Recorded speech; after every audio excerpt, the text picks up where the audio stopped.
नमस्कार दोस्तों, आज की इस वीडियो में सर्दियों वाले फूलों के बीज को कैसे उगाएं इस पर बात करेंगे। देखिए, ज़्यादातर लोग नर्सरी से सीधे ही तैयार सीडलिंग्स लाकर ग्रो कर लेते हैं।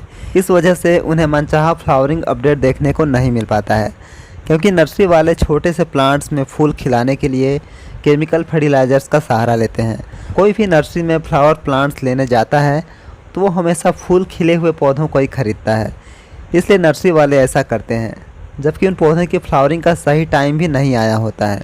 इस तरह से छोटे पौधों को स्टार्ट से ही केमिकल फर्टिलाइजर्स की लत लगा दी जाती है, और जब हम उन पौधों को घर लाकर ऑर्गेनिक तरीके से ग्रो करते हैं तो वो ना तो अच्छी ग्रोथ करता है और ना ही फ्लावर प्रोड्यूस करता है। इससे बचने का एक ही उपाय है कि आप स्वयं उन्हें घर पर सीड से उगाकर आप ग्रो कीजिए। इससे आपको खुशी और संतुष्टि भी दुगनी मिलेगी, क्योंकि जब किसी पौधे को स्वयं से सीड्स टू फ्लावरिंग तक लेकर जाते हैं और वो पौधा अच्छी फ्लावरिंग करता है तो उसकी बात ही कुछ और होती है।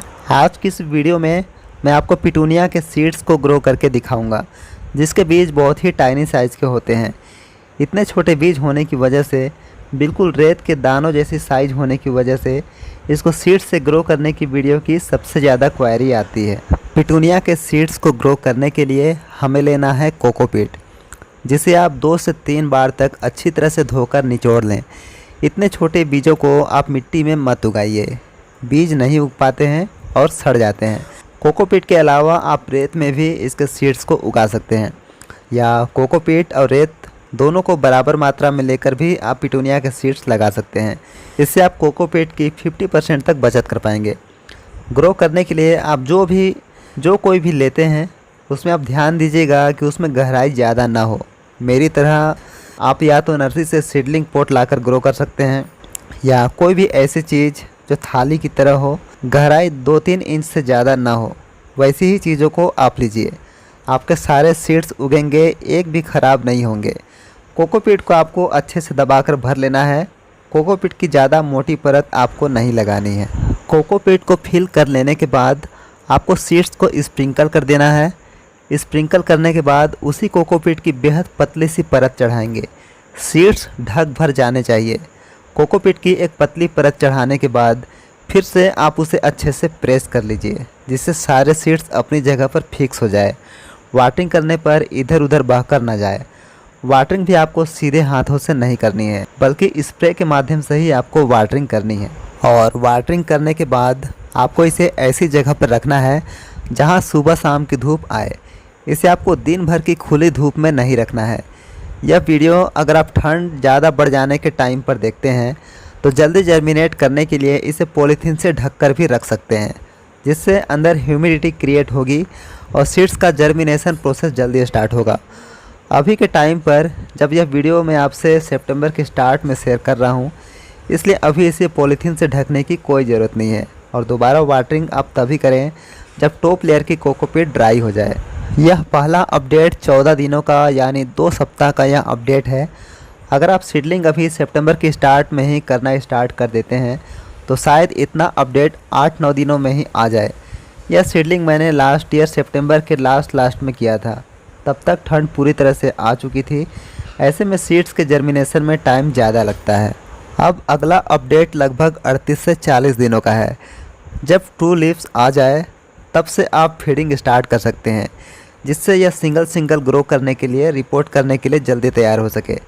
लीफी ग्रोथ जल्दी लेने के लिए यूरिया का 0.5 ग्राम 1 लीटर पानी में डिजोल्व करके आप स्प्रे के माध्यम से फीडिंग कीजिए। हर 4-5 दिनों में इसे आप रिपीट कीजिए। और आप जब भी वाटरिंग करते हैं तो उसमें फंगिसाइड पाउडर मिलाना मत भूलिए। और यह तब तक आपको करना है जब तक कि इसकी सेपरेट रिपोर्टिंग ना हो जाए। फंगिसाइड कम से कम पर वीक ज़रूरी है। इसके बाद यह तीसरा अपडेट 2.5 महीनों का है। सीडलिंग्स को आपको सीधे ही बड़े पॉट में नहीं लगाना है। स्टार्ट में इसे काली पन्नी या 3-4 इंच साइज वाले पॉट में लगाइए। इसके तैयार होते तक इस दौरान आप मिट्टी तैयार कर सकते हैं। मिट्टी तैयार करके आप पॉट में मिट्टी पहले से फिल करके भी रख सकते हैं। और जब ये तैयार हो जाए तो आप छोटे गमले से निकाल कर फाइनल रिपोर्टिंग कर लें। पौधा धीरे धीरे ग्रो करता है। इसी तरह अगर पॉट का साइज़ भी धीरे से बढ़ाया जाए, एकदम से स्टार्ट में ही बड़ा पॉट न लिया जाए, तो रिजल्ट जो है वो सही से निकल कर आता है। पिटूनिया को रिपोर्ट करने के लिए आप जो पोटिंग सॉइल मिक्स तैयार करेंगे वो वेल ड्रेन्ड पोरस टाइप की होनी चाहिए, जिसमें आप मिट्टी, रेत, कोकोपीट, राइस हस्क और ऑर्गेनिक कंपोस्ट वगैरह ले सकते हैं। कंपोस्ट की मात्रा आप 25 से 30% तक रखें। यहाँ भी गमला आप ऐसा लें जो गहरा ना होकर उसकी चौड़ाई ज़्यादा हो, क्योंकि पिटूनिया अधिक हाइट में न जाकर बल्कि साइड में ज़्यादा ग्रोथ करता है और धीरे धीरे यह गमले को ऊपर से पूरी तरह से कवर कर लेता है और फ्लावरिंग करने पर यह बहुत ही ज़्यादा खूबसूरत लगता है। रिपोर्टिंग करने के अगले 2 सप्ताह में यह फ्लावरिंग स्टार्ट कर देता है और इसका फ्लावरिंग पिक आने में 4 से 4.5 महीने तक लग जाते हैं।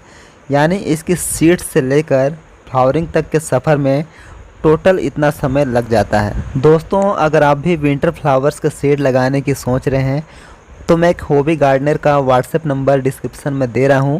आप जल्दी से सीड्स मंगाकर ग्रो कर लीजिए और अगर आप किसी अन्य से सीड्स मंगाते आ रहे हैं तो उन्हीं से आप मंगा लीजिए। बस सीड्स की क्वालिटी सही होनी चाहिए और सीड्स के लगने का समय सही होना चाहिए। आप अपने हिसाब से कहीं से भी सीड्स मंगा सकते हैं। बाकी वीडियो अगर आपको इन्फॉर्मेटिव और यूजफुल लगा हो तो इस चैनल को आप सब्सक्राइब भी कर सकते हैं और वीडियो को शेयर करना आप बिल्कुल भी मत भूलिएगा। नेक्स्ट वीडियो तक के लिए आपका बहुत बहुत धन्यवाद।